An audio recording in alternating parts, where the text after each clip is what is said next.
But this morning, maybe it was the most important interview or the many important interviews that my colleague Sid Rosenberg has done, as he is now the number one host of a morning show in the nation right here at WABC.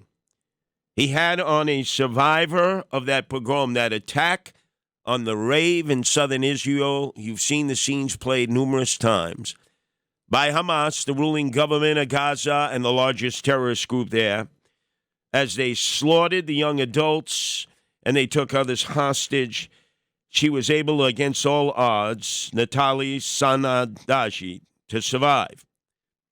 I mean, that's a horrific situation. She saw the carnage. She was able to escape. Listen how she compares that wartime situation in Israel, in the Middle East, to what's going on in New York City now that she's back here. Since coming back from Israel and since surviving the Hamas terrorist attack, I have honestly felt less safe here than I felt at any point in Israel. Less safe here.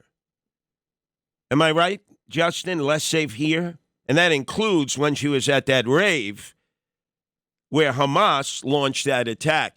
In fact, let's play a longer edition of what she had to say to Sid earlier this morning. Since coming back from Israel and since surviving the Hamas terrorist attack, I have honestly felt less safe here than I felt at any point in Israel with all of the attacks that are happening here, especially in New York. New York is the place where I grew up, where I called home my entire life. And suddenly I see my friends feeling unsafe here, hiding their Jewish star necklaces, taking the mezuzahs off their doors, which is a prayer school that's supposed to protect your home. And they're taking them off in order to protect their home from being targeted. And it's just so sad to see what's happening here and what's unfolding. What she just said? Yeah. And then Sid was stunned at what Natali, survivor of that rave in southern Israel, in which Hamas came in and committed its pogrom, slaughtering, maiming, taking hostage. Luckily, some escaped.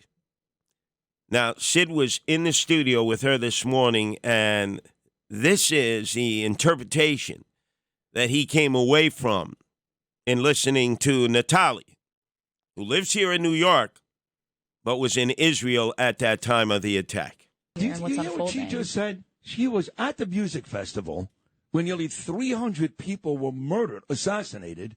She comes back to New York and feels less safe.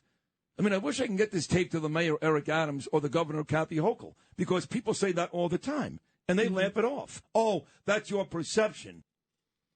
That's your perception. Wow.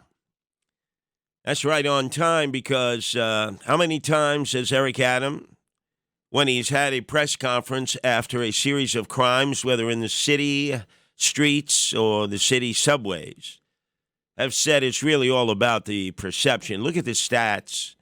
He says it's all analytical. How many times has he lectured us, ladies and gentlemen, as if we were infants, incapable of determining for ourselves if, in fact, the subways and the streets were safe? I must have heard this rant of his at least a dozen times. We have a safe subway system. Transit police officers, they have done their jobs. What we must do is remove the perception of fear. Cases like this aggravates the perception of fear. When you see homeless individuals with mental health issues not being attended to and given the proper services, that add to the perception of fear. And so what our battle is in the subway system is fighting the perception of fear that cases like this could happen. And we're doing that. Perception. He must have said that 7 times. Kathy Crime Wave Holcomb says exactly the same thing. Police no longer make arrests. Whenever possible, they won't make an arrest.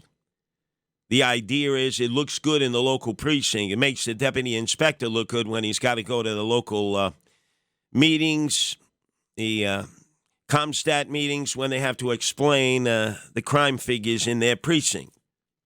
It's all a game of cooking the books. That's all it is.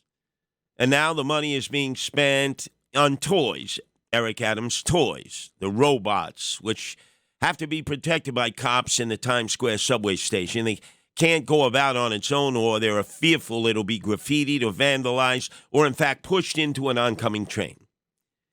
He's investing in drones, in what they call those diggity dogs, everything other than cops.